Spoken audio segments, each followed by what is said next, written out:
Hello everyone, welcome back to Binuta's blog. আমার এই ছোট্ট পরিবারের সবাইকে সাথে নিয়ে চলো একটি নতুন দিন শুরু করছি। এটা হলো 26শে আগস্ট সোমবার। এখন ঘড়ির কাঁটায় বাজে সকাল 10টা 30 টিফিন টাইমে। আজকে সত্যি কথা বলতে মুড একদমই ভালো নেই, তার সাথে ভাবলাম চলো আমাকে তো আমার ডেলি রুটিনের কাজ তো করতে হবে, তাই না?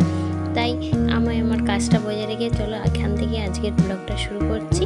আর আজকের টপিক তোমরা টাইটেল আর থাম্বনেল দেখে বুঝতে পেরে দুঃখের মাঝে সুখের মাঝে দুঃখ আর দুঃখের মাঝে সুখের অভিনয় করে এই নিয়ে কিন্তু আমাদের জীবনের প্রতিনিয়ত ওঠানামা কিন্তু চলে। আর এখানে চলো ওদিকে দেখতে টিফিনটা করে নিলাম। আজকে সত্যি টিফিন সেরকমভাবে কিছুই বানায়নি। মুড়ি ছিল, শসা ছিল, পেঁয়াজ ছিল, ওই দিয়ে আজকে টিফিনটা সারলাম। সেটা আর এখানে দুপুরে রান্নাবান্না জোগাড় করতে চলে এসেছি।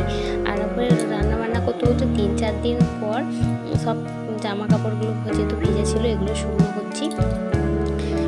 আর এদিকে সত্যি কথা বলতে কাজ করছি, কিন্তু কাজ করতে করতে না একদমই কাজ করার ইচ্ছা নেই, কিন্তু কাজ না করলেও নয়। কারণ গতকালে না আমাদের এই মানে আমার হাজব্যান্ডের বয়সেই, খুব বেশি বয়স না, হঠাৎ করে একটা কাকা মানে পাশে বাড়ি মারা যায়। মানে যখন উনি মারা গেছে প্রায় 11টা নাগাদ, কিন্তু তার আগে 10টা 30 পর্যন্ত মানে আমার সঙ্গে কথা বলে গেছে। আমি পাশাপাশি হাঁটছি চলছি, তার মধ্যেখানেই ঘরে গেল। ঘরে গিয়ে মানে মেয়েকে নিয়ে তোলায় দোল খেতে খেতে হঠাৎ করে হয়ে গেল, মানে মারা গেল। যে মানুষের কি ভাগ্যের পরিহাস, তাই না? আর মেয়েটা বেশি বয়স না, বাচ্চা মেয়েটা 9 মাসের এর কোলে। আর সেই মেয়েটাকে নিয়ে তোলায় দোল খেতে খেতে ওরকম বাবাটা ওরকম চলে গেল। এনে বলছি আর কি বলতো, তোমরা দেখবে যেসব মানুষগুলো তোমার সঙ্গে একটু ভালোভাবে ব্যবহার করে বা ভালোভাবে তোমার সঙ্গে থাকে, সেই সব মানুষগুলো দেখবে তাড়াতাড়ি যেন দুনিয়া থেকে চলে যায়। আর যেসব মানুষগুলো খারাপ তারাও দেখবে বেশ অনেক দিনই রয়ে যায়। তাই সমস্ত কিছু কাজ এবার সেদিন গতকাল রাত্রে মানে ওরকম যখন হয়েছে না, আর এটা হয়েছে তোমার রবিবার, আর হওয়ার পর না একদমই কারো মন মেজাজ ভালো নেই। তবুও সেদিনকে আমি রান্নাবান্না মাংস আরে কিছু করিনি। সেদিনকে মাংস এনেছিল, এনেও আমি যেহেতু পাশে যেহেতু এরকম হয়েছে, আর যেহেতু মানে একদম বলতে গেলে নিজেদেরই মতন, সেই জন্য মাংস আমি এনে সব ফ্রিজে তুলে রেখে দিয়েছিলাম। আর ওদিকে রান্নাবান্না কিছুই করা হয়নি। সের মাঝে দুঃখের জায়গায় সুখের জায়গায়, কিন্তু সুখের মাঝে কখন যে দুঃখ হঠাৎ করে তোমার কাছে মানে একটা খারাপ সময়ের মধ্যে এসে দাঁড়াবে, যে কেউ বলতে পারবে না কখন তোমার জীবনে সুখ আসে, কখন তোমার জীবনে দুঃখ আসে। আর দুঃখের মাঝ থাকলেও কিছু সময় এমনও আসে যেখানে সুখের অভিনয় করে কাটিয়ে দিতে হয়, মুখের ভিতরে একটা হাসি রেখে দেয়, যেটা বলতে পারো একটা বাইরের একটা নাটক বলতে পারো। কিন্তু কিছু করার নেই, সংসার ক্ষেত্রে আমাদের জীবনে বলো আর সংসার ক্ষেত্রেই বলো না কেন এরকম পরিস্থিতি ওঠানামা তো 12 মাস লেগে থাকে। তাই যে গেছে যেখানে থাকে ভালো থাকে, সুস্থ থাকে, তার আত্মার শান্তি কামনা করি। আর আমরাও যেখানে থাকি ভালো থাকি, সুস্থ থাকি, যে আছে তাকে নিয়ে ভাবাটা করি। তার ভাগ্যে যেহেতু সেরকমভাবে হয়েছে, কিন্তু কেউ ওরকম করে ভাবতে পারেনি যে হঠাৎ করে এই মানুষটা চলে যাবে।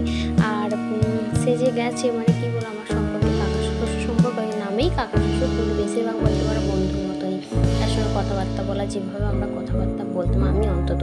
কারণ আর এরকমভাবে যেহেতু হয়েছে, এবার বাড়ির মধ্যে হঠাৎ করে কোথাও পিছনে মানে বেশিক্ষণ 2-3 সেকেন্ডের মধ্যে এরকম একটা ব্যাপার দাঁড়িয়ে গেছে। সেই জন্য মানে মুড অফ আমারও হয়ে আছে, বাড়ির সকলেরও হয়ে আছে। আর আমার যে মেয়ে আছে ও বুঝতে পারছে, ও তো আর ছোটো নেই, যত একটু হলেও বড় হয়েছে, সব কিছু জিনিসটা বুঝতে পারছে। ও বারবার জিজ্ঞাসা হচ্ছে মা কী হয়েছে, কেন হলো, কী জন্য হলো। আর বড়দের থেকে দেখবে বাচ্চাদের কৌতূহলটা সবসময় বেশি। আর এইসব ব্যাপারগুলো যেহেতু চোখের সামনে দেখছে, আর বড় ও এবার একটু না ঘ্যান করছে, ঠিকভাবে ওর বিরক্তটাও আমাকে প্রকাশ করতে পারছে না। তবুও তার মধ্যেখানে এবার আমি নিজেও বিরক্ত হচ্ছি, ও বিরক্ত হচ্ছে, সবারই বাড়ির মোড়, তার মধ্যেখানে সবাইকে মেনটেন করে হাসি মুখে থাকতে হচ্ছে, কিছু করার নেই। আর এদিকে চলো তোমাদের সাথে কথা বলতে বলতে আমার দিকে অনেকগুলো দেখলে কাজবাজ হয়ে গেল। দুপুরবেলা সেরকম কিছু করলাম, ডাল করলাম, তোমার কিছু মাছ ছিল, সেই মাছ দিয়ে ডিম দেখা তরকারি করলাম।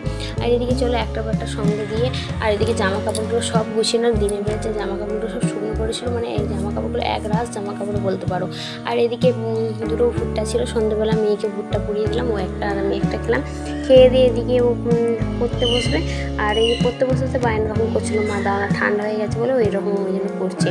আর এদিকে চলো ও খেতে আর এদিকে ওর কিছু খাবারও শেষ হয়ে গেলো, যেগুলো ওর বাবা আবার নিয়ে এলো। কারণ সপ্তাহের মধ্যে না এই আজকে যেহেতু সোমবার দিনটা একদিন ওর বাবার জন্য খাবার নিয়ে যায়, এটা সারা সপ্তাহ বলতে পারো চলে। এই সকালে স্কুল যাওয়ার সময় না একটু ওসব বাচ্চা তো প্রতিদিন একরকম খাবার নিয়ে যেতে না, একটু ঘুরে ফিরে দিলে বোঝা। ছাতুটা ও স্কুল যাওয়ার সময় প্রতিদিনই খেয়ে যায়। আর এই যে কুলফি কি লজেন্স বলবো, আর এটা না কীরকম একদম বাজে খেতে। আর এইসব খাবার উল্টোপাল্টা খাবারগুলোই আমার মেয়ের পছন্দ। আমি যখন ও যখন একটুখানি খেয়ে যখন খেলো না, তারপর বলছি মাকে আমি তখন টেস্ট করে দেখি বাবা সেই তেঁতুল গাছের মতো টকটক খেতে আর মিষ্টি মিষ্টি একদমই আমার স্বাদটা ভালো লাগেনি। আর এইসব উল্টোপাল্টা খাবার দাবার ওদের মুখেই ভালো লাগে, আমার আর একদমই এগুলো পছন্দই নয়।